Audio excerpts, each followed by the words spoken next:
Everyone, कैसे हैं आप सब लोग। आई होप आप लोगों का जो एग्ज़ाम है वो अच्छा गया है और आप लोगों ने जो प्रिपरेशन करी थी अच्छे से करी थी। तो जैसे कि आप सभी जानते हैं 26 जुलाई 2026 को संडे उत्तराखंड लेक्चरर का एग्ज़ाम था। तो यहाँ पर पेपर जो है दो पार्ट्स में कराया गया था। पेपर वन जो कि आपका सुबह 9 बजे से 12 बजे तक का था। पेपर वन आपका कम्प्लीटली जो है ग्रामर सेक्शन से था और पेपर टू जो है वो आपका कम्प्लीटली कवर कर रहा है इंग्लिश लिटरेचर से। ओके, तो यहाँ पर दो पेपर हुए थे दो शिफ्ट में। तो आज हम यहाँ पर पेपर वन जो हुआ था उसकी आंसर की लेकर आए हैं। तो चलिए स्टार्ट करते हैं, देखते हैं कौन कौन से क्वेश्चन हमारे यहाँ पर किस किस क्वेश्चन का आंसर क्या है। चैनल पर अगर नए हैं तो चैनल को सब्सक्राइब करना मत भूलिएगा। और हाँ, एक चीज़ और मैं आपको बताना चाहूँगी, आपने जो क्लासेस जो हमने पढ़ी थी काफ़ी सारे वर्ड मीनिंग्स जो है वो क्लास लेक्चर्स में से दिए गए थे। और हमने जो ऑफलाइन मोड में जो क्लासेस करी थी उसमें जो हमने इंग्लिश लिटरेचर में पढ़ा था उसमें से काफ़ी सारे क्वेश्चंस जो है एग्ज़ाम में कवर हुए थे। तो आई होप जो है आपने उन क्वेश्चन के आंसर्स जो है वो करेक्टली दिए होंगे और होपफुली जो है सभी लोग ऑलमोस्ट जो है वो एग्ज़ाम अच्छे से करके आए हैं। तो देखिए, जो पेपर वन की अगर हम बात करें तो पेपर वन यहाँ पर जो है वो मतलब इजी टू मॉडरेट लेवल में ही था। मतलब बहुत ज़्यादा डिफ़िकल्ट पेपर नहीं था। It was okay type of paper. But जो पेपर सेकंड की अगर हम बात करें तो अगर आपने प्रिपरेशन बहुत अच्छे से करी है तो that paper was also moderate level. But अगर अगर आपकी तैयारी में थोड़ा सा कुछ कमी रही है तो आपके अकॉर्डिंग जो है that paper will be somehow difficult. तो थोड़ा सा डिफ़िकल्टी लेवल आपको लगा होगा उसमें। बट अगर आप प्रिपरेशंस आपने अच्छे से करी हैं तो वो जो है आपका पेपर टू वो मॉडरेट लेवल पर ही था।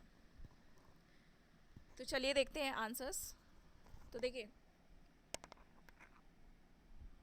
पहला क्वेश्चन है यहाँ पर 5 miles dash not a long distance. देखिए, अगर हम मेजरमेंट या फिर कोई डिस्टेंस की अगर बात करें, जैसे हमने मेजरमेंट या फिर टाइम, हाइट, लेंथ, डिस्टेंस, इनकी बात अगर हम कर रहे हैं और ये वर्ड सेंटेंस में मेंशन है, जैसे कि मैंने क्लासेस में भी कई बार बताया है, तो उस कंडीशन में हमारी जो वर्ब होती है वो सिंगुलर होती है। अगर किसी को ये रूल नहीं मालूम है तो एक चीज़ और एग्ज़ाम में क्वेश्चन आंसर्स करने की एक ट्रिक होती है कि आपके जो एक ऑप्शन होगा वो थोड़ा सा डिफरेंट होगा, अदरवाइज दो या तीन ऑप्शन सिमिलर होंगे। तो देखिए, यहाँ पर एक में तो नन ऑफ दीज है तो इसको तो हम हटा ही देते हैं। तो फिलहाल दो आंसर जो है हमारे पास इज़ और आर, ये दोनों प्लूरल फॉर्म में है। तो ये दोनों प्लूरल फॉर्म में है तो ये दोनों वैसे ही एलिमिनेट हो जाते हैं। एंड वन मोर थिंग, अगर आपने क्लास लेक्चर्स पढ़े हैं तो उसमें देखेंगे आप excuse me, distance, time, length, height, इन चीज़ों की जब हम बात कर रहे होते हैं और सेंटेंस में इन वर्ड्स को मेंशन भी किया गया होता है तो in that case we have to use the singular verb. इस कंडीशन में हमारी जो वर्ब होती है वो सिंगुलर होती है। तो आंसर हमारा हो जाएगा option C is. Next sentence है हमारा, from the given option choose the correct helping verb to fill in the blank in the following sentence. इसमें आपको करेक्ट जो है वो ब्लैंक फिल करना है। तो यहाँ पर देखेंगे हम, my company dash founded in 18th century. जब हम पास्ट में पास्ट टेंस की बात कर रहे होते हैं वहाँ पर पास्ट का जो भी टाइम है वो मेंशन होता है। इन दैट केस हमें जो है वर्ब लगानी होती है पास्ट की। तो देखिए, पास्ट में तो वर्ब भी है, वर भी है, हैड बीन भी है और वॉज भी है, इज़ प्रेजेंट है, ये एलिमिनेट हो जाएगा। तो देखिए, बेहतर ऑप्शन ये होता है अपने ऑप्शन को चूज़ करने का कि आप एलिमिनेशन ऑप्शन को सेलेक्ट करें, जिससे कि आपके पास ऑप्शन कम होते रहें और आपको चूज़ करने में ईजी रहे। तो देखिए, यहाँ पर हैड बीन इसलिए नहीं लगेगा क्योंकि कंटिन्यूटी नहीं शो हो रही है और ना ही पैसिव वॉइस का सेंटेंस है। तो देखिए, यहाँ पर सॉरी, पैसिव वॉइस का सेंटेंस तो है लेकिन यहाँ पर हैड बीन नहीं आएगा, यहाँ पर आएगा was. My company was founded in, so the right answer is was. Next is, from the given options choose the correct verb. यहाँ पर आपको करेक्ट वर्ब फिल करनी है। My family, so decided third form है verb की third form, तो यहाँ पर वुड नहीं आएगा, आर नहीं आएगा, कुड नहीं आएगा, the answer is has. My family has decided to move, verb की थर्ड फॉर्म यहाँ पर यूज़ की गई है। नेक्स्ट इज, इसमें आपको करेक्ट पैसिव वॉइस चूज़ करना है। तो principal is seriously considering your proposal. तो देखिए, जो पैसिव वॉइस है एक्टिव वॉइस दी गई है प्रेजेंट कॉन्टिन्यूस में, और अगर प्रेजेंट कॉन्टिन्यूस में एक्टिव वॉइस हो तो इज एम आर लगता है इज एम आर, और उसके साथ बीइंग लगता है B E I N G being, और तब इसके साथ आती है थर्ड फॉर्म। तो देखेंगे किस में है आंसर। तो देखिए बीइंग हमारे पास एक ही ऑप्शन में है, इस वाले ऑप्शन में, क्योंकि कंटिन्यूस हो तो इस ऑप्शन में देखेंगे this is the answer, option A is the right answer. बाकी किसी में बीइंग नहीं है, तो ये इज सीरियसली ये कंटिन्यूस में है, तो पैसिव वॉइस में ये फॉर्मेशन के साथ हमारा पैसिव वॉइस बनेगा, तो बीइंग इसी ऑप्शन में है, so A is the right answer. Next is from, देखिए जैसे कि अब मैं आपको बता दूं पेपर है बहुत ज़्यादा लेंदी, तो इतना ज़्यादा पढ़ने का टाइम हमारे पास नहीं होगा, मैं आपको यहाँ पर सिर्फ आंसर्स बता रही हूँ। बाकी जो है जब हम नेक्स्ट अपनी क्लासेस रीस्टार्ट करेंगे तो वहाँ पर मैं आपको कम्प्लीटली जो है एक्सप्लेनेशन के साथ जो है सारे रूल्स एंड टॉपिक्स कवर करूँगी। बाकी फ़िलहाल मैं आपको यहाँ पर आंसर्स प्रोवाइड करा रही हूँ। तो देखिए यहाँ पर from among the given option select the correct complex sentence of the following simple sentence. Simple sentence का आपको कॉम्प्लेक्स सेंटेंस यहाँ पर बताना है। तो देखिए कॉम्प्लेक्स सेंटेंस यहाँ पर क्या हो जाएगा, he confess that he had committed the crime. This will be the right answer. Now the next question we have is choose the correct passive form of the following sentence. The president gave him a reward. तो देखिए इसको दो तरीके से आप लिख सकते हैं, a reward was given by the president, he was given a reward by the president, और दूसरा लिखा जा सकता है a reward was given to him by the president। तो हमारा option A and option two correct है। तो देखिए किस में है, यह है बी में answer, so B will be the right answer. The next is from among the following option select the correct complex sentence of the following simple sentence. Simple sentence आपके पास दिए गए, complex बनाना है आपको। तो he succeeded unexpectedly, तो he succeeded although his success was not expected। तो ये हो जाएगा हमारा answer. The next question we have is from among the given options select the correct simple sentence। Simple sentence conversion आपको find करना है, we must eat और we can not live. So इसमें हमारा क्या हो जाएगा, we eat so that we can live. ठीक है, हम खाते हैं ताकि हम जिंदा रह सकें। So this will be the answer. Now the next is, देखिए सॉरी एक सेकेंड, हाँ इसको थोड़ा सा मैं आपको बता दें, ये पूछा गया है इसमें सिंपल सेंटेंस कन्वर्जन। तो सिंपल सेंटेंस कन्वर्जन क्या हो जाएगा, जिसमें हमारा एक वर्ब एक सब्जेक्ट हो, तो ये हो जाएगा हमारा answer we must eat to live. हम जो है खाने के लिए जीवित रहते हैं, so we must eat to live, this will be the sentence. ये जो है ना दैट, सो दैट ये जो है आपका कॉम्प्लेक्स सेंटेंस की कैटेगरी में आ जाएगा, इसलिए आंसर एलिमिनेट होता है। सिंपल सेंटेंस हमें बनाना है यहाँ पर, तो answer will be we must eat to live. Next question we have is rewrite the following sentence using the comparative degree. Comparative degree use करने के लिए हम देन का यूज़ करते हैं। तो देखिए किस में है देन, इसमें है आपका आंसर सी हो जाएगा, ऑप्शन सी हो जाएगा आपका answer. The no other story book is popular as the Arabian nights. तो यहाँ पर क्या हो जाएगा हमारा, the Arabian nights is more popular than any other story book. Okay, the next question is rewrite the following simple sentence as a compound sentence। इसको simple को compound में आपको चेंज करना है। तो देखिए यहाँ पर compound, to surprise to everyone surprise at the project completely failed, the project completely failed। तो यहाँ पे देखिएगा to everyone's surprise the project completely failed। इसको आपको क्या करना है, ये एक सिंपल सेंटेंस है और इस सिंपल सेंटेंस को आपको कंपाउंड सेंटेंस में कन्वर्ट करना है। तो आपको आप किस किस तरीके से इसको कंपाउंड सेंटेंस में कन्वर्ट कर सकते हो, तो देखेंगे हम यहाँ पर। आप इसे जो है आप इसे चेंज कर सकते हो, the project completely failed and it surprised everyone. एक तो आप इस तरीके से इससे चेंज कर सकते हो, या फिर जो है the project completely failed and everyone was surprised, इस तरीके से भी आप इसको चेंज कर सकते हो। तो आप 1 एंड 2 किस में है, option B, so option B is the right answer. The next question we have is the teacher entered the classroom, all the students stopped talking. ठीक है, तो यहाँ पर देखिए करेक्ट आंसर है हमारा, no sooner did the teacher enter the classroom then all the students then the students stopped talking,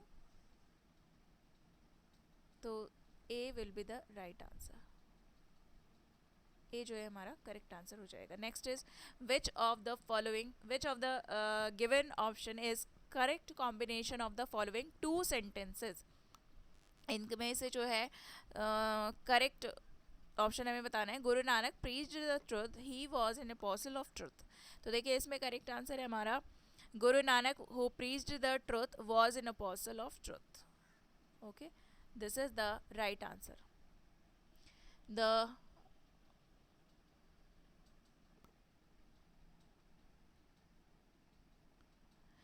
Guru Nanak who preached the truth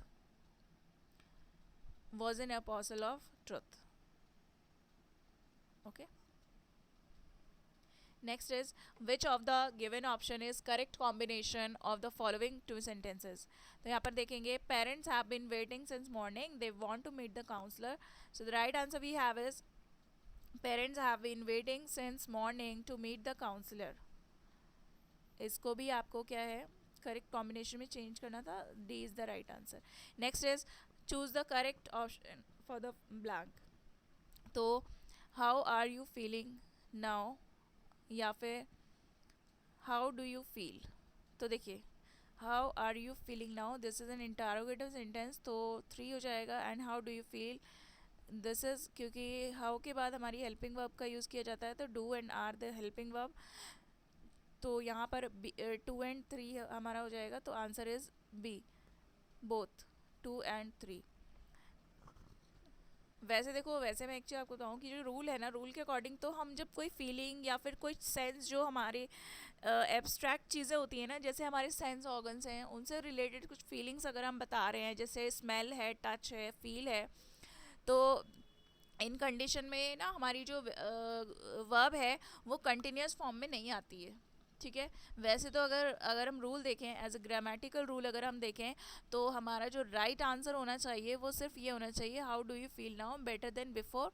वैसे तो ये होना चाहिए ओनली टू, बट अब देखते हैं कि कमीशन जो यूके पीएससी है वो कौन सा आंसर कंसिडर करता है, तो फिलहाल जो है हमने इसको ऑप्शन सी को जो है करेक्ट आंसर माना है। अदरवाइज जो हमारे सेंस से रिलेटेड फीलिंग, सेंस से रिलेटेड जो वर्ब्स होती है ना, उनमें कभी भी मतलब वो कंटिन्यूस फॉर्म में नहीं लिखी जाती है, जैसे रिमेंबर हो गया, फील हो गया, या फिर टच हो गया, या फिर सी हो गया, तो इनको हम कंटिन्यूटी में नहीं लिख सकते हैं, प्रोग्रेसिव वर्ब में नहीं लिख सकते हैं। But let's see the answer of the UKPSC, तो फिलहाल हमारा जो आंसर है वो सी है। Choose the correct option for the blank in the given sentence. I don't remember anything because the sentence is negative, तो हमें anything, I don't remember anything about the accident. if your diet is if your diet is deficient in something, okay, if your diet is deficient in vitamins and minerals, the risk of developing a serious disease is higher. I am going to buy, देखिए some bread and a loaf of bread, both are correct, तो हमारा जो right answer हो जाएगा 2 and 3 both are correct.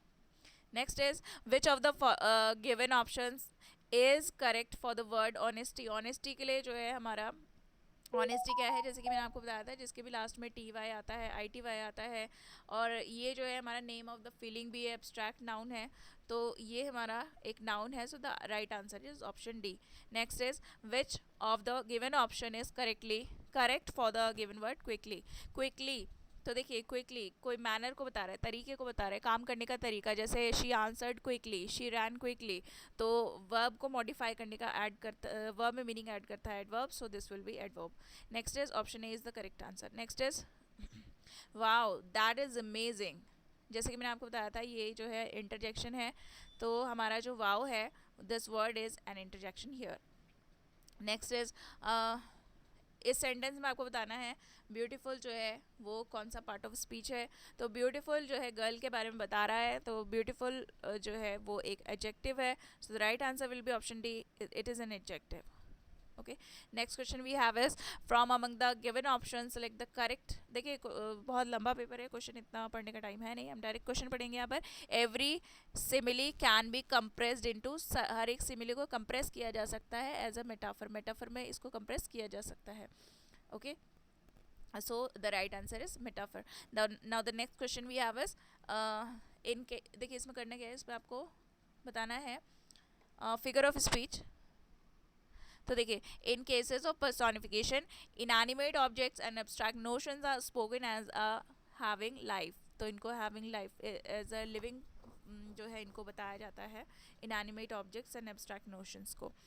Next is the camel is the sheep of desert, ये मैंने directly आपको जो है करवाया है, डायरेक्ट क्वेश्चन है, वैसे तो मैंने आपको ऑलमोस्ट इसमें से काफ़ी सारे क्वेश्चंस करवाए हुए हैं, बट डायरेक्ट क्वेश्चन है ये। So camel is the sheep of desert, here this is metaphor.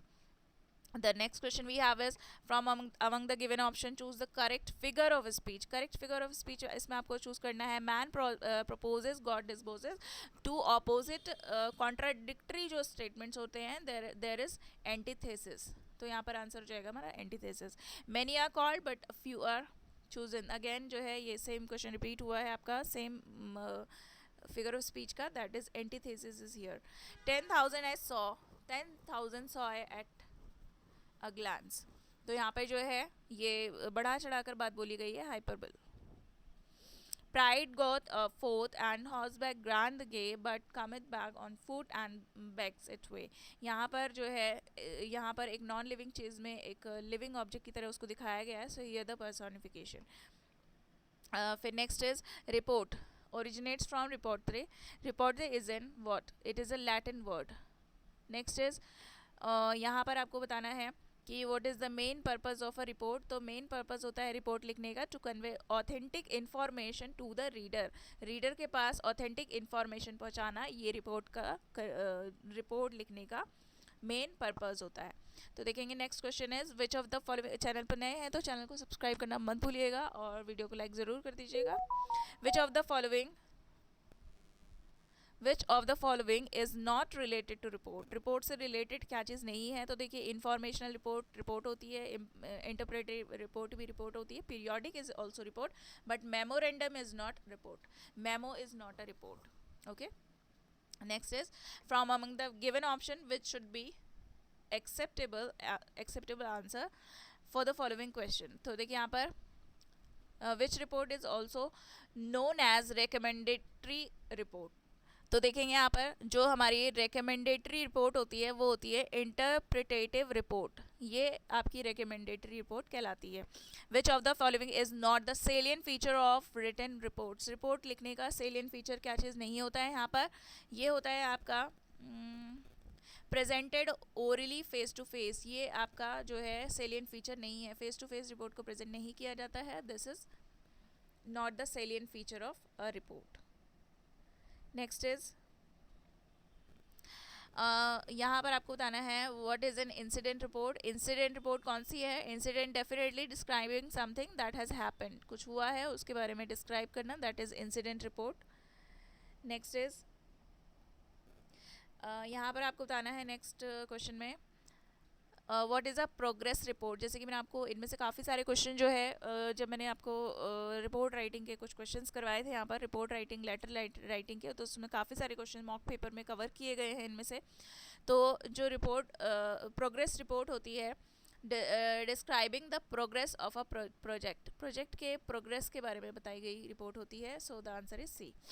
यहाँ पर not the part of a format of an official report, official report का फॉर्मेट कौन सा नहीं है, तो देखिए यहाँ पर salutation is not the dear sir dear madam, इस तरह की जो चीज़ें हैं वो फॉर्मेट मतलब फॉर्मल जो ऑफिशियल रिपोर्ट है उसका फॉर्मेट उसके फॉर्मेट में नहीं आती है। नेक्स्ट इज़ यहाँ पर आपको बताना है कि बिजनेस लेटर कौन सा है ये, तो देखिए letter of inquiry, letter of complaint, sales letter, तो देखिए जो हमारा जो बिज़नेस लेटर होता है उसमें इंक्वायरीज़ भी होती हैं, कंप्लेंट्स भी होती हैं एंड सेल्स के बारे में भी डिस्कस किया जाता है, तो ये सभी तरह के लेटर्स जो है वो बिज़नेस लेटर को कवर करते हैं, सो the answer will be all of these, ये हो जाएगा हमारा। नेक्स्ट क्वेश्चन है which of the following is not a part of the main body, main body का पार्ट नहीं है। तो देखिए यहाँ पर एनक्लोजर्स जो है वो मेन बॉडी से हटकर, एनक्लोजर का मतलब होता है डॉक्यूमेंट्स आर अटैच्ड, इसमें जो डॉक्यूमेंट्स अटैच किए गए हैं, तो ये जो है बॉडी का मेन पार्ट में नहीं आते हैं। कॉम्प्लीमेंट्री क्लोज आता है, सैल्यूटेशन, सिग्नेचर, ये सभी आता है, बट एनक्लोजर्स नहीं आते हैं इसमें। So this will be the answer. Next is from among the given options select the type of letters which has the following objects, यहाँ objectives sorry, यहाँ पर जो है टाइप ऑफ लेटर जो है आपको फाइंड करने हैं जिसमें फॉलोइंग ऑब्जेक्टिव्स होते हैं। मतलब कौन से टाइप का लेटर होता है जिसमें ये सारे ऑब्जेक्ट, जैसे मेक न्यू कस्टमर्स, नए कस्टमर्स बनाना, बिजनेस आइडिया को प्रमोट करना, generate fresh demand for the old products, launch a market campaign targeted as a specific audience, तो ये सभी जो है सेल्स लेटर होते हैं। तो ये आंसर हो जाएगा आपका option B, sales letters. Next is which among the following options is the type of letter that expresses dissatisfaction and raises grievances? तो देखिए यहाँ पर जो है जो आपका एक तरीके से डिससेटिस्फैक्शन को शो करता है और ग्रीवेंस को रेज करता है, तो ये हो जाएगा आपका complaint letter. Next is assertion and reason. Assertion है हमारे पास a formal letter should maintain objectivity of tone, तो फॉर्मल लेटर में जो है ऑब्जेक्टिविटी ऑफ टोन होनी चाहिए, और आपका इमोशनल लैंग्वेज में वीकन प्रोफेशनल क्रेडिबिलिटी। तो देखिए डेफिनेटली जो फॉर्मल लेटर है वो ऑब्जेक्टिव होना चाहिए, मतलब उसमें मेन फैक्ट्स, मेन पॉइंट्स होने चाहिए, ऐसा नहीं कि फालतू की बातें उसमें लिखी हुई है। इमोशनल लैंग्वेज उसमें यूज़ नहीं कर सकते हैं, अदरवाइज उसकी जो क्रेडिबिलिटी होती है वो वीक हो जाती है। So both are correct and R is the right explanation. D हमारा आंसर हो जाएगा। नेक्स्ट है एजर्शन एंड रीज़न अगेन। तो देखिए एजर्शन एंड रीजंस के भी काफ़ी सारे क्वेश्चंस यहाँ पर कवर किए गए थे। इवन हमारे जो देखिए पूरा का पूरा जो पेपर था वो आपका सिलेबस बेस्ड ही था, जो भी आपका यूकेपीएससी का लेक्चरर का सिलेबस है उसी पर कवर किया गया पेपर था। तो यहाँ पर एजर्शन एंड रीजंस के काफ़ी सारे क्वेश्चंस आए थे। अगर आप लोगों ने अच्छे से प्रिपरेशन करी है तो डेफिनेटली आपका जो पेपर है वो काफ़ी अच्छा गया है। देखेंगे एजर्शन है हमारे पास a cover letter compliments a resume, it provides a context of qualifications listed in the resume. तो देखिए दोनों ही कवर लेटर जो है कॉम्प्लीमेंट्स रिज्यूम, ये भी ठीक है, and it provides a context of the qualification listed in the resume, ये भी ठीक है, both are correct. So the right answer will be this one, okay, D, both are correct.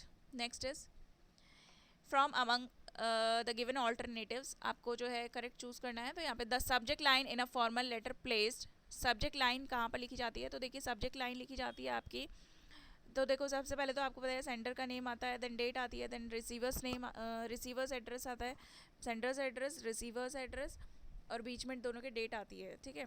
उसके बाद जो है आपका सैल्यूटेशन होता है। तो देखिए डेट के बाद जो है आपका सॉरी इसमें क्या पूछा गया है, यहाँ पर पूछा गया है सब्जेक्ट लाइन कहाँ पर आती है। तो देखिए सब्जेक्ट लाइन जो है वो सैल्यूटेशन से पहले आती है। So the right answer will B before salutation, okay. तो ये जो है आपका करेक्ट आंसर हो जाएगा बिफोर सैल्यूटेशन, दिस वन। इसमें देखिए नेक्स्ट क्वेश्चन है हमारा a place that is dull and not at all distinguish और अट्रैक्टिव, तो उसको कहा जाता है नॉन डिस्क्रिप्ट। नेक्स्ट है हमारा animals that can live both on water, both in water and land, तो ये हो जाएगा amphibian. Next is a speech delivered without preparation that is called extempore, speech by an actor at the end of the play that is called an epilogue, an extreme dark and opening ground, extremely dark crack और opening ground को काज्म कहा जाता है। यहाँ पर answer is chasm. So it is a deep fissure and profound opening in the earth, rock and other surface. So Kazm is the answer. Next is poem in short stanza narrating a popular story. इसको ballad कहा जाता है। Repeating the same words exactly as by others. तो इसको कहा जाता है verbatim. A is the answer. A is the right answer. Next is woman who remains unmarried throughout her life, तो इसको spinster कहा जाता है। Person who has been judged by a code of law and to be unable to pay his debt or pay his or her debts, तो इसको कहा जाता है bankrupt.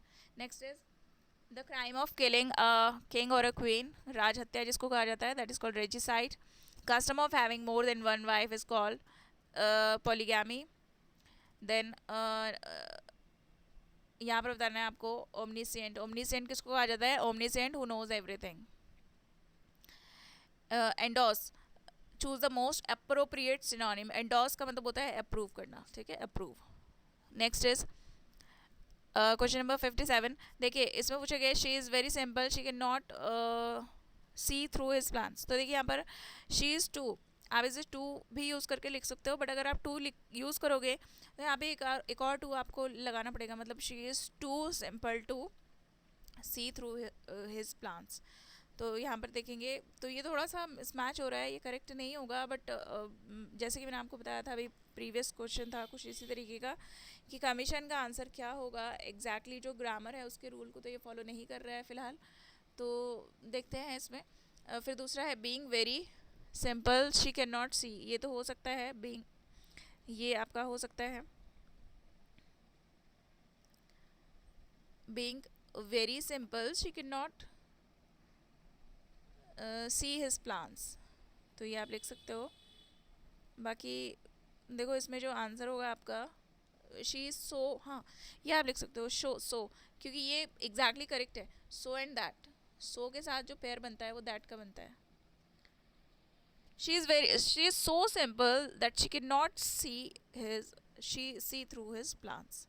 ठीक है, तो वैसे तो आंसर ओनली थ्री सी होना चाहिए, थर्ड होना चाहिए, बट इसमें देखते हैं क्या आंसर आता है. बट आई होप जो है इसमें जो आंसर होगा आपका 1 2 3 तीनों ही आ जाएगा. As per the commission answer 1 2 3 तीनों ही आएगा होपफुली. ठीक है, तो फिलहाल हम इसको सी ही करते हैं. वैसे as per the rule of grammar हमारा जो करेक्ट आंसर होना चाहिए वो सिर्फ ओनली डी होना चाहिए, मतलब ओनली 3 होना चाहिए. सॉरी हाँ ओनली 3 होना चाहिए, but let's see. Okay, accomplish, accomplish का मतलब होता है फिनिश. एब्शॉर्ड का मतलब होता है प्रीपोस्टिरस. डीमन का ऑपोजिट जो है वो होता है एंजल. कैंडिड, जैसे कि मैंने आपको बताया था, that is misleading. Next, so tenacious, tenacious means yielding. तो जो हमारा करेक्ट आंसर हो जाएगा ऑप्शन सी, यील्डिंग. ओके, इसका मतलब होता है होल्डिंग फास्ट या फिर परसिस्टेंट और स्टबर्न. तो आंसर हो जाएगा हमारा, ऑपोजिट पूछा गया एंटोनिम, तो ये हो जाएगा यील्डिंग. थोड़ा सा फ्लेक्सिबिलिटी जिसमें. Arrogant is humble. Nemesis, nemesis जो है उसका हो जाएगा punishment. Next is dormant is active. Sycophant is flatter synonym. She writes every day in her diary. तो डायरी की स्पेलिंग DIARY होती है, diary. That looks like a descent, descent DEC, क्योंकि ये डिसेंडिंग ऑर्डर वाला हो जाता है, घटते हुए क्रम वाला. The book was wrapped, wrap मतलब पैक करना, रैपिंग करना उसकी, WRAPP. तो देखिए यहाँ पर next is cock and bull story is the story that is unbelievable gossip. To hit the nail on the head, ये काफ़ी सारे मैंने इसमें से करवा रखे हैं आपको, मॉक पेपर में भी आप देख सकते हैं इसमें, और क्लास में भी मैंने आपको काफ़ी सारे इसमें वोकेबलरी कवर करवाई थी. तो आई होप आपके जो आंसर्स हैं वो करेक्ट ही गए हैं. डू और से something exactly the right thing. nip in the bud to prevent a small problem before it becomes severe. तो देखिए जो है जिसको हम बोलते हैं ना, शुरुआत में ही किसी चीज़ को ख़त्म कर दो ताकि वो बड़ी ना हो, है ना, कोई भी प्रॉब्लम समस्या. To have an axe to grind, इसका मतलब होता है to have selfish interest. To have an axe to grind, that is selfish interest. To strain every nerve, that means to try one's utmost, अपना जो है सब कुछ सब तरीके से ट्राई कर लेना. तो spill the beans, spill the beans का मतलब जैसे मैंने आपको बताया था, रिवील अ सीक्रेट, किसी का सीक्रेट क्या करना, रिवील करना, that is spill the beans. Choose the most appropriate option for the given idiom. Idiom to wrangle over an ass shadow, इसका मतलब है to quarrel over trifle thing, छोटी छोटी बातों पर लड़ना. Cut a sorry figure, that is make a poor performance. Okay, गलत मतलब खराब इंप्रेशन डालना. नेक्स्ट इज, नेक्स्ट देखेंगे. देखिए इसमें आपको क्या करना है, इसमें आपको मैच करना है. तो देखिए मैच करेंगे यहाँ पर. First is trivial, patronise, prerogative and overwhelm. तो इसमें आपको करेक्ट ऑप्शन चूज़ करना है. तो सबसे पहले देखेंगे ट्राइवियल. तो ट्राइवियल का क्या होता है, ट्राइवियल मतलब छोटी छोटी चीज़ें, है ना, of little worth, common place. तो ये हो जाएगा हमारा 3. ए का हो जाएगा हमारा थर्ड ए. तो देखेंगे डायरेक्टली आंसर देख लेते हैं. देखिए एक ए जो है 3 ऑप्शन में है, तो हमें दूसरा भी देखना पड़ेगा। दूसरा है हमारा पेट्रोनाइज। पेट्रोनाइज का मतलब होता है सपोर्ट करना या फिर एक तरीके से प्रोटेक्ट करना। तो पेट्रोनाइज सपोर्ट किस में है, यहाँ पर है आपका 4 में, बी का 4 आया आंसर। तो देखिए बी 4 किस में है, तो ये, तो डायरेक्टली हमारा आंसर क्या हो जाएगा, ऑप्शन ए। नेक्स्ट इज, इसमें आपको अगेन वही क्वेश्चन है हमारा, while the boys while the boy was playing, इसको कंबाइन करना है। तो आंसर हो जाएगा हमारा 1 एंड 2, सिंस हिज लेग गलत हो जाएगा, 1 2, D is the answer. Next है हमारा, फ्रेजल वर्ब से है, दो caught up in a financial and emotional whirlpool, the family is putting up a big fight. During his political rally, the leader came down. Next is, the football match had to be called off. Call मतलब cancel करना, ठीक है। फिर next is, I read the letter and then put it back. Next, belligerent की spelling है LLGERNT, तो ये जो है BELLIGERNT, belligerent, this will be the spelling. Kaleidoscope, जैसे कि मैंने आपको बताया था, कैलिडोस्कोप की स्पेलिंग में LEI होगा, कैलिडो में KALEIDO, कैलिडोस्कोप, तो ये हो जाएगा आंसर। नेक्स्ट में अगेन आपको जो है मैचिंग करनी है। तो देखिए, एप्रीहेंड, कॉम्प्रीहेंस, वीनल एंड वीनियल, तो इसमें करेक्ट आंसर हमारा क्या होगा, तो इसका मीनिंग देख लेते हैं पहले। तो देखिए, कॉम्प्रीहेंड का मतलब क्या हो जाता है, कॉम्प्रीहेंड का मतलब होता है फियर या फिर परसीव, तो ये हो जाएगा, ए का आंसर है 2, तो A2 किस में है, ऑप्शन 1 में ही है, सी में, C will be the answer. Next is, इसमें जो है स्पेलिंग पूछी गई है आपसे, कौन सी स्पेलिंग करेक्ट है, कैमेडरी की, कॉमिफ्लेक की, कैप्रीशियस या फिर कार्निवोरस, इसमें से कौन सी स्पेलिंग जो है वो इनकरेक्ट है, यानी कि रॉन्ग स्पेलिंग आपसे पूछी गई है, कौन सी रॉन्ग है। तो पहले तो देख लो कौन सी सही है। कैमिफ्लेक की स्पेलिंग ठीक है, करेक्ट है। कार्निवोरस की ठीक है, कैप्रीशियस, तो this is a, option A is the right answer. जो हमारी कमाड्री की स्पेलिंग होती है, कमाड्री, तो कमाड्री एक्चुअल में म्यूचुअल ट्रस्ट होता है या फिर friendship among the people who spend a lot of time together, तो उसको कहा जाता है। तो इसकी जो करेक्ट स्पेलिंग होती है वो होती है CA, एक सेकेंड में इसको लिख देती हूँ, CAMARADERIE, तो ये ध्यान रखिएगा, DERIE,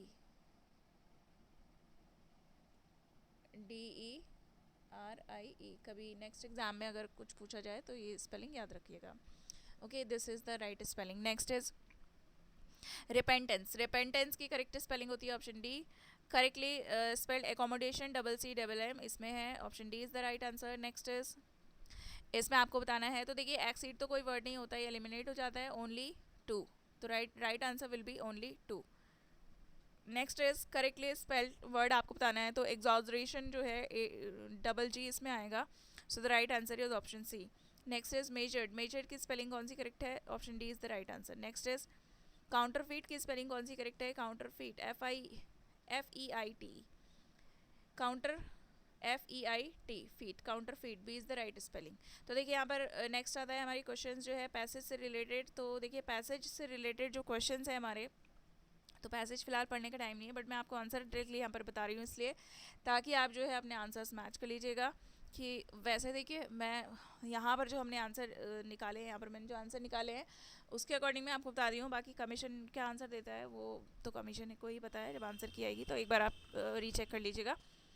तो फिलहाल जो है देखते हैं यहाँ पर, the advent of science and technology has increased, क्या इंक्रीज़ किया है, ग्रोथ ऑफ गवर्नमेंट, ठीक है, ग्रोथ ऑफ गवर्नमेंट को इंक्रीज किया है। फिर spirit of moderation of the economical sound people would make the less privileged what, they will make the less privilege least interest in their call for absolute inequality, absolute equality, ये जो है आपका answer हो जाएगा। The growth of government is necessitated to the growth of technology and challenges with regard to the use of machines and technology, this is the answer। era of good feeling, इसका मतलब हो जाता है without time without government। next is tolerable state of balance, that means reasonable amount of government interference। next is next भी हमारा जो passage से related जो है क्वेश्चन है वो है choose the passage the medical facilities in the country are deplorable. ये जो है डिप्लोरेबल है। Charlatan, charlatan is what? Charlatan fake doctors who give people wrong medication, जो रॉन्ग मेडिकेशन प्रोवाइड करते हैं, that is charlatan. Next is यहाँ पर क्वेश्चन है the author does not agree to one of the following assertions, choose the correct option. Actually पूछा है कि ऑथर जो है इनमें से कौन से ऑप्शन से मतलब अग्री नहीं करता है, तो यहाँ पर किससे एग्री नहीं करता है वो, तो देखते हैं यहाँ पर number of pediatrician in rural areas is more than one that of one gynaecologist, या फिर lack of medical facilities often lead to the poor as well as. तो देखो पहले से करता है वो कंसिडर, तो most of the doctors live in cities and town, इससे तो कंसिडर करता है वो। Medical facilities lead to the poor physical as well as mental health to the people, ये भी एग्री करते हैं। Lack of medical facilities in rural areas lead to several physical and psychological problems, इससे भी deal करते हैं, मतलब इसके बारे में भी एग्री कर रहे हैं वो, बट इससे एग्री नहीं कर रहे हैं कि number of paediatrician and in the rural areas is more then that of gynaecologist. ठीक है, बच्चे वाले डॉक्टर जो है वो रूरल एरियाज में ज़्यादा हैं बजाय महिला डॉक्टर, आइंदा मतलब जो जच्चा बच्चा वाली डॉक्टर होती है उसके। ठीक है, तो इससे एग्री नहीं करते हैं, A is the answer. Next is the passage has been written to, passage जो है रिटन टू किसके लिए लिखा गया है एक्चुअल में, ये हाईलाइट करता है rural India women lead to a life of suffering and trauma, doctors do not wish to serve in village, reveal why superstition and fear spreading the poor medical health condition। तो the right answer will be, यहाँ पर ये agree करता है the poor medical condition in the village of our country, D is the answer। Next है tone of the passage, passage की tone कैसी है, तो पैसेज की टोन एक्चुअल में वैसे तो देखा जाए तो एनालिसिस किया हुआ है, इसमें एनालिटिकल टोन है इसकी। नेक्स्ट पैसेज है हमारा, तो पैसेज तो आई होप आपने पढ़ा ही होगा, आंसर देख लेते हैं एक बार।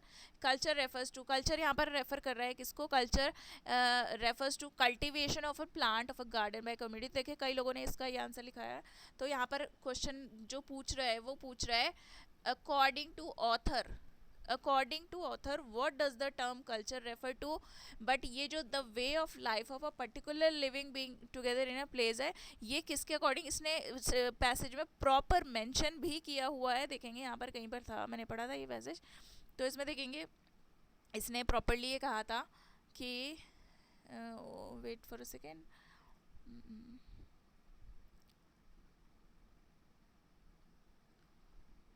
देखिए culture is the cultivation, this not the I mean India, so the culture exalts the custom and not we expect culture. It is a delusion to think the melodies on the contrary universal education stand dominated and by the Hispanic speak it should be balanced and see यहाँ पर इन्होंने कहा है by culture I mean first of all what anthropologists mean, first of all what anthropologist mean, ये बोल रहा है कि सबसे पहले हम बात करेंगे एंथ्रोपोलॉजिस्ट क्या कहते हैं। एंथ्रोपोलॉजिस्ट कहते हैं कि the way of life of particular people living together in place, anthropologist जो है उनके अकॉर्डिंग है ये मीनिंग। ठीक है, तो कई लोगों ने जिन्होंने ये आंसर दिया है वो क्वेश्चन में इसीलिए उसने प्रॉपर मेंशन किया है कि अकॉर्डिंग टू ऑथर, अदरवाइज वो डायरेक्ट ही क्वेश्चन पूछा जा सकता था कि what does the term culture refers to, उसने यहाँ पे प्रॉपर मेंशन किया, ऑथर के अकॉर्डिंग पूछ रहा है, ये जो है ना वो एंथ्रोपोलॉजिस्ट के अकॉर्डिंग है, so A will be the right answer. Okay, बाकी देखिए पैसेज का क्या होता है ना, पैसेज जो हम पढ़ते हैं तो हम क्योंकि कॉम्प्रिहेंसिव होता है, मतलब कॉम्प्रिहेंसिव का मतलब आपकी अंडरस्टैंडिंग लेवल के अकॉर्डिंग होता है, तो आपने कितना समझा क्या समझा तो उसके अकॉर्डिंग आपने आंसर दिया है, बाकी जो एग्जैक्ट आंसर होगा वो तो आपको कमीशन ही बताएगा, but according to us this is the right answer. Okay, next is passage suggest that universal education, कैसी होनी चाहिए यूनिवर्सल एजुकेशन, तो कई लोगों ने इसमें जो है आंसर दिया है यहाँ पर it is the in fact addressing the existing problems of the modern world, is the solution to the problem of the modern world, tends to break down existing checks and balances, would help refrain cultural and values। ठीक है, universal education जो है in fact addressing the existing problems, तो यहाँ पर देखेंगे it is a tends to break down existing checks and balances. This will be the answer, जैसे कि पैसेज में मेंशन किया गया है. The culture of a community is sad to deteriorate when, कब जो है घटना शुरू हो जाता है, तो इसका आंसर हो जाएगा हमारा when the family life fails to play its part. जब परिवार जो है अपना रोल अच्छे से प्ले नहीं कर पाता है तो it starts deteriorating. Next is the culture of community is transmitted. Culture of community सबसे ज़्यादा कहाँ से ट्रांसमिट होता है? More by the family than school. Family में ज़्यादा, फैमिली से शुरू होता है ये कल्चर ट्रांसमिशन. तो ये जो है फैमिली से शुरू होता है, उसके बाद स्कूल में आता है. तो पहले जो है family priority. Next is passage के अकॉर्डिंग टू द पैसेज. ये इसीलिए पूछता है क्योंकि वो पूछ रहा है आपके अकॉर्डिंग नहीं, पैसेज के अकॉर्डिंग बताओ आंसर. तो education should aim at, education का एम क्या होना चाहिए? तो देखिए the sharpening of its, taping and encouraging the inherent potential, the substitution of old tradition with the new ones, and the development of moral standards. तो देखिए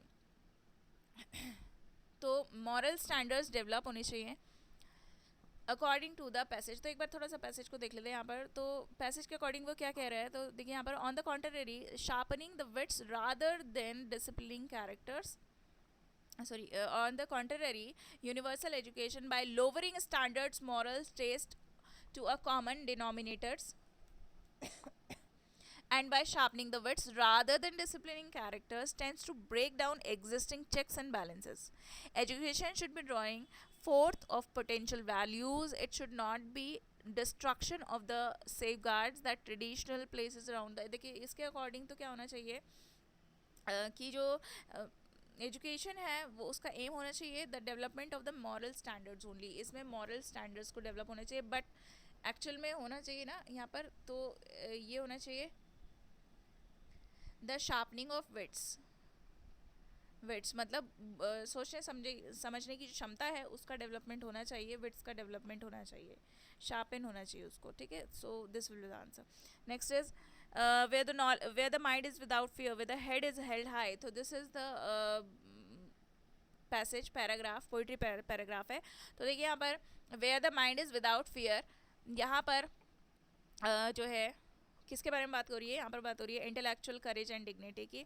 फिर है यहाँ पर in the line where the knowledge is free. इसका मतलब है कि फ्री बुक्स मिले यहाँ पर नहीं, बिल्कुल भी नहीं. Education without cost and restriction, यहाँ पर एजुकेशन जो है बिना कॉस्ट के, बिना रेस्ट्रिक्शन के होनी चाहिए. गवर्नमेंट कंट्रोल ऑफ एजुकेशन, यहाँ पर सरकार का कंट्रोल होना चाहिए एजुकेशन पर.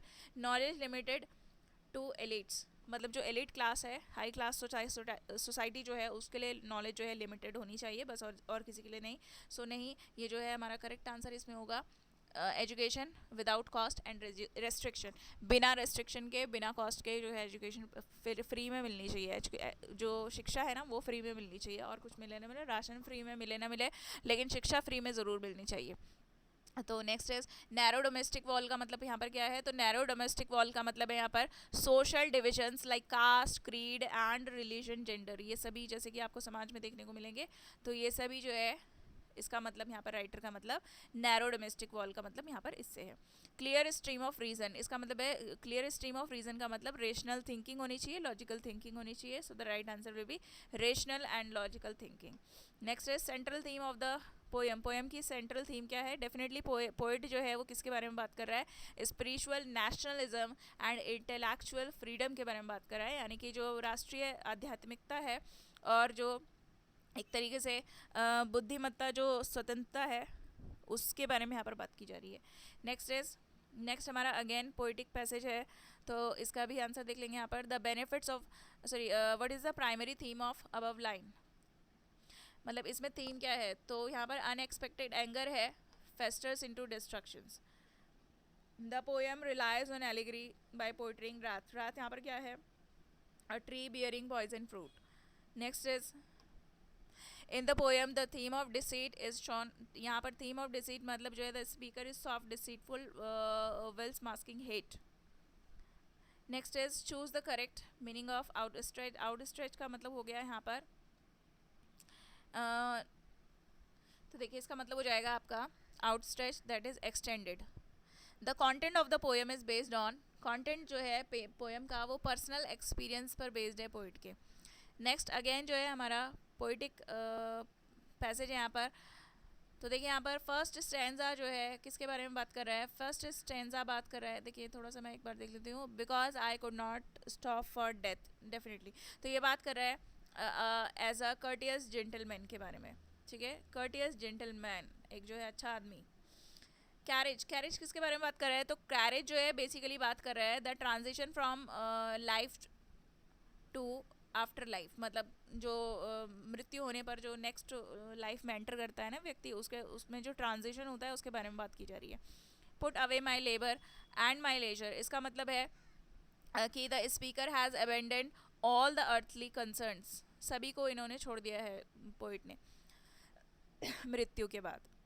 Because I could not stop for death, I kindly stop, he kindly stopped for me, he मतलब यहाँ पर डेथ के बारे में बात हो रही है तो पर्सोनिफिकेशन किया गया है डेथ को। What is the tone of poem, poem की जो टोन है वो है सीरीन एंड एक्सेप्टिंग, जो है बहुत ही स्मूथ साउंड कर रही है, बहुत ही ज़्यादा एक तरीके से एक्सेप्टिंग, मतलब ठीक है पोइट ने जो है डेथ को एक्सेप्ट किया है ऐसा साउंड कर रहा है ये passage. Next is I dash car if I had, देखिए डबल हैड होने पर यहाँ पर वुड हैव का यूज़ किया जाता है, जबकि वुड हैव नहीं है तो यहाँ पर कुड हैव लगेगा, could have bought. If I had not अगर हो तो सेंटेंस में वुड हैव के साथ थर्ड फॉर्म लगती है तो वुड हैव बीन, यहाँ पर सेकंड आंसर हो जाएगा B. John met the officer in the evening, ये आपका सिंपल पास्ट टेंस है। नेक्स्ट इज आपको बताना है फ्यूचर परफेक्ट, तो देखिए फ्यूचर परफेक्ट में कौन सी हेल्पिंग वर्ब लगती है, इसमें लगती है विल के साथ हैव, और अगर पैसिव वॉइस में हो तो बीन भी लग जाता है। तो विल हैव किस में है, विल हैव है यहाँ पर, विल हैव या फिर शैल हैव, अगर आए है तो शैल लग जाएगा। तो देखिए यहाँ पर ये तो गलत जाएगा इसलिए क्योंकि ये पैसिव वॉइस नहीं है, एक्टिव वॉइस है।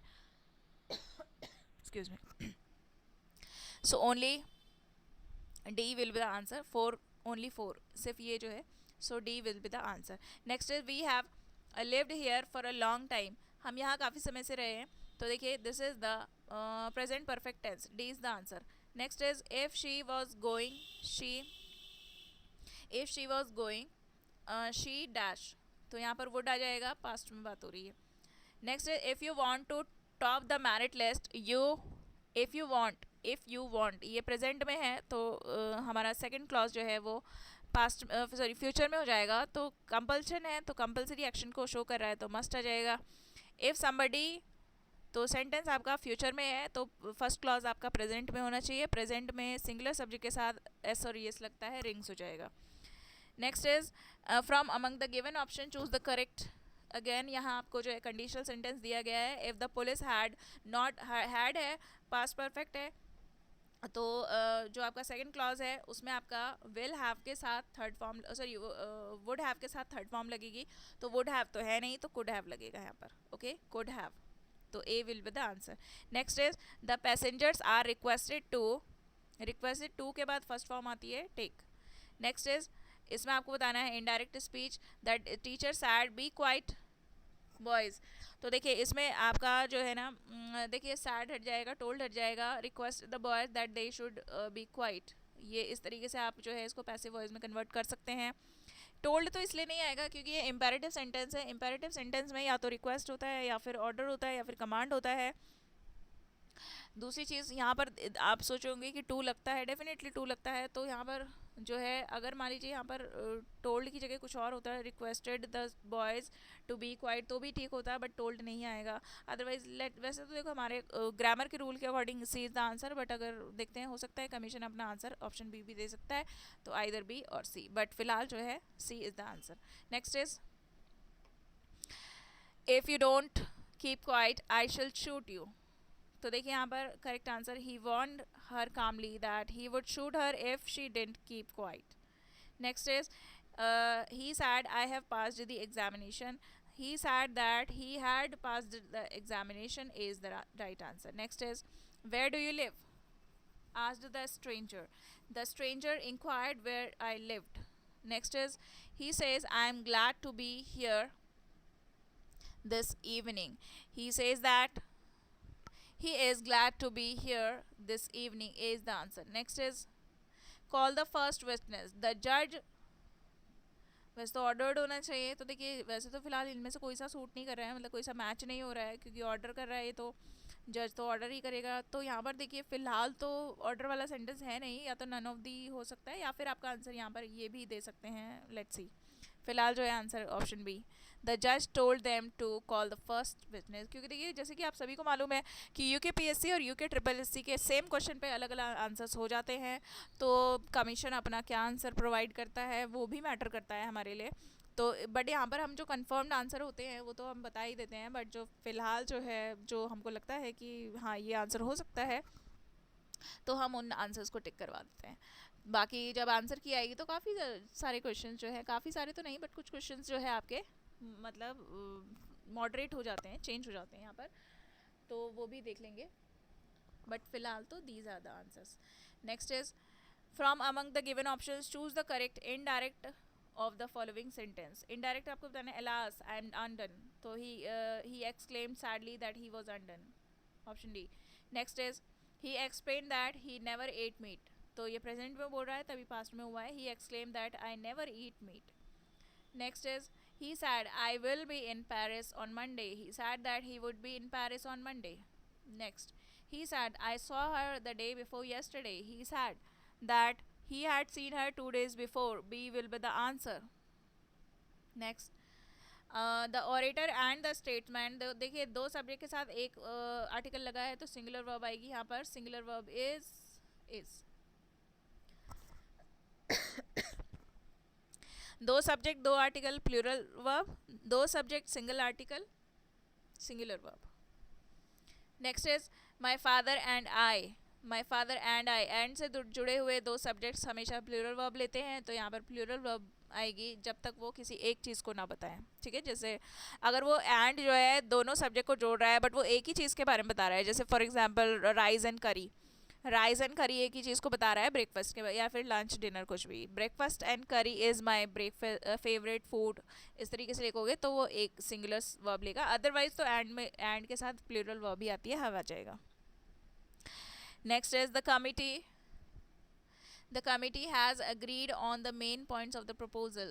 Every man and women, every man and women, every के साथ जुड़ने वाले दो सब्जेक्ट्स में सिंगुलर वर्ब आती है तो वॉज आ जाएगा। Next is no news is good, no news is good news, news is a singular subject. देखिए यहाँ पर दो सब्जेक्ट्स हैं पोएट एंड ड्रामेटिस्ट, लेकिन आर्टिकल एक ही लगा है तो इसका मतलब है सिंगुलर सब्जेक्ट है, the poet and the dramatist is dead. Each of the girls, each of the के साथ जैसे कि मैंने आपको प्रोनाउन पढ़ाया था तो बताया था बहुत अच्छे से, ईच ऑफ द के साथ नाउन तो प्लूरल होता है लेकिन वर्ब सिंगुलर होती है, तो वर्ब सिंगुलर है has. Each of the girls has to get a prize, तो these are the answers of the question. अगर आप लोगों को वीडियो पसंद आई हो तो वीडियो को लाइक शेयर एंड सब्सक्राइब ज़रूर कर दीजिएगा, और नेक्स्ट जो भी हमारा जो है पेपर होने वाला है या फिर उसकी प्रिपरेशन हम स्टार्ट करेंगे, उत्तराखंड की हो चाहे आपका यूपी से रिलेटेड हो, बट हम यहाँ पर स्टार्ट करेंगे लेक्चर्स वगैरह। तो जो भी लोग नए हैं चैनल पर वो चैनल को सब्सक्राइब ज़रूर कर लीजिएगा, और वीडियो पसंद आई हो तो वीडियो को लाइक ज़रूर कर दीजिएगा। मिलते हैं नेक्स्ट वीडियो में, till then take care and thank you everyone, thank you for watching.